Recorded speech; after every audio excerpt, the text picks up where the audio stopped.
La question qui nous intéresse aujourd'hui est pourquoi toutes les transfusions sanguines ne sont-elles pas possibles? Alors cela fait appel évidemment à des notions liées au système immunitaire et au groupe sanguin. Alors pour faire simple, vous savez qu'il existe 4 types de groupes sanguins. Le groupe sanguin A, le groupe sanguin B, le groupe sanguin AB et le groupe sanguin O. Je ne parlerai pas aujourd'hui des rhésus positifs et rhésus négatifs, mais qui sont également susceptibles de poser des problèmes lors des transfusions sanguines. Alors ces groupes sanguins, à quoi sont-ils dus? Ils sont dus à la présence d'une, de ou d'aucune protéine à la surface des globules rouges. Voici ici 4 globules rouges, à la surface desquels vous retrouvez soit la protéine A, que l'on appelle également agglutinogène A, chez les personnes qui sont de groupe sanguin A.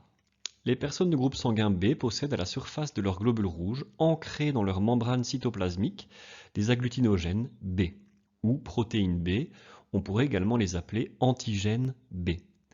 Les personnes de groupe sanguin AB possèdent à la fois la glycoprotéine A et la protéine B. Les personnes de groupe sanguin O ne possèdent aucune de ces deux protéines. Alors, à quoi servent ces protéines? Bien, probablement pas à grand-chose, puisque en général, lorsque l'on est incapable de synthétiser une protéine, on a une déficience, on a une maladie génétique. Or, les personnes de groupe sanguin O n'ont absolument aucun trouble.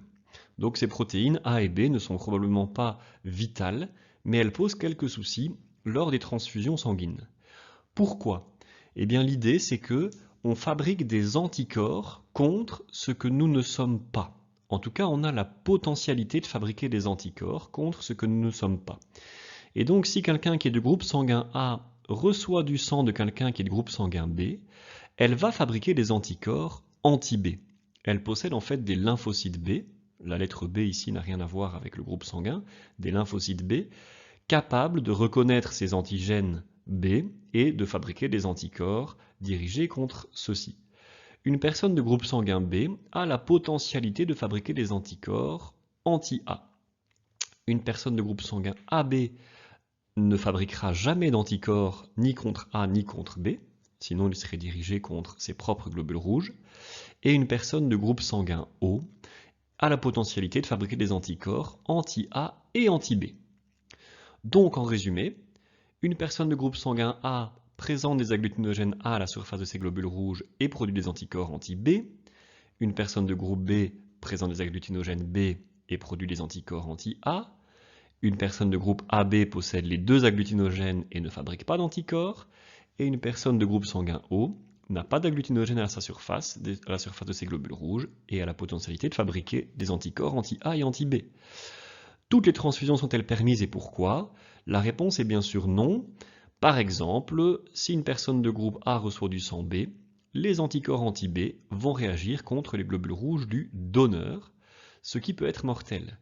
Une erreur fréquente, c'est de penser que dans ce cas de figure, si une personne de groupe A reçoit du sang B, certains pensent parfois que dans le sang d'un individu B, du donneur, il y a des anticorps anti-A et que ceux-ci vont s'attaquer aux globules rouges du receveur. Mais ça, c'est faux.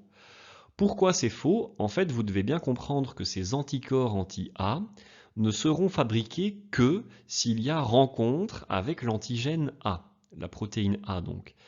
Ce qui signifie que dans le sang de quelqu'un qui est de groupe sanguin B, qui n'a jamais été en contact avec du sang de groupe A, il n'y a pas d'anticorps. Ces anticorps ne sont fabriqués qu'en réponse à la rencontre de sang de groupe A. Donc bien sûr, si une personne qui est de groupe A reçoit du sang B, il n'y aura pas d'anticorps anti-A dans le sang du donneur, mais par contre, c'est bien le receveur qui va se mettre à fabriquer, après quelques jours, après quelques temps en tout cas, des anticorps anti-B, qui vont s'attaquer aux globules rouges du donneur, et ce qui peut être, dans certains cas, mortel. Pour résumer, le groupe sanguin O est capable de donner à lui-même et à tout le monde. Il ne peut en fait recevoir que de lui-même. Puisqu'il a la potentialité de fabriquer des anticorps anti-A et anti-B, il ne peut pas recevoir de sang de groupe A, ni de groupe B, ni de groupe AB. Quelqu'un qui est de groupe sanguin A peut donner à lui-même ainsi qu'au groupe AB. Quelqu'un qui est de groupe B peut donner à lui-même ainsi qu'au groupe AB. Et ceux qui sont de groupe sanguin AB peuvent recevoir de tout le monde, y compris d'eux-mêmes. Donc le groupe AB, on les appelle les receveurs universels, alors que ceux qui sont de groupe E, de groupe O, on les appelle les donneurs universels. Passons à un petit exercice. Donc pour déterminer le groupe d'un sang, on mélange un échantillon, donc c'est-à-dire une ou quelques gouttes de sang, avec un sérum qui contient des anticorps anti-A et un autre avec un sérum anti-B, ainsi qu'un dernier avec un sérum anti-A et anti-B, qui sert un peu de confirmation. Donc on va prélever du sang quelques gouttes chez une personne, et on va faire 3 petites expériences, mélangées avec du sérum anti-A, du sérum anti-B et du sérum anti-A et B. Sur l'image de gauche, vous voyez ce qui se passe lorsqu'il y a réaction anticorps-antigène. Autrement dit, il va y avoir formation de complexes immuns, ce qui va donner cet aspect d'agglutination. On voit que le sang, il n'est pas en train de coaguler, ce n'est pas le terme exact, mais on voit qu'il se passe quelque chose, on voit qu'il y a des petites zones d'agglutination qui se forment, dues au complexe immun, dues à la reconnaissance antigène-anticorps. Par contre, dans ce cas-ci, on voit que le sang reste bien lisse, et donc il n'y a pas d'agglutination, il n'y a pas de reconnaissance antigène-anticorps. Et donc voici ce qu'on pourrait observer chez une personne testée. On a pris donc 3 gouttes de sang, on a mis cette goutte en présence d'un sérum anti-A, voici ce qu'on observe. Il y a visiblement une réaction d'agglutination. On a mis une goutte de sang de ce même patient en présence d'un sérum contenant des anticorps anti-B, voici le résultat. On a une goutte bien lisse, il n'y a pas de réaction anticorps-antigène. Et puis, on a réalisé la dernière expérience avec un sérum qui contient à la fois des anticorps anti-A et anti-B, et on observe ce résultat. C'est tout à fait logique qu'on observe ce résultat, étant donné qu'on avait déjà eu une réaction avec le sérum anti-A uniquement. Question, quel est le groupe sanguin de cette personne? Je vous laisse réfléchir à cette question.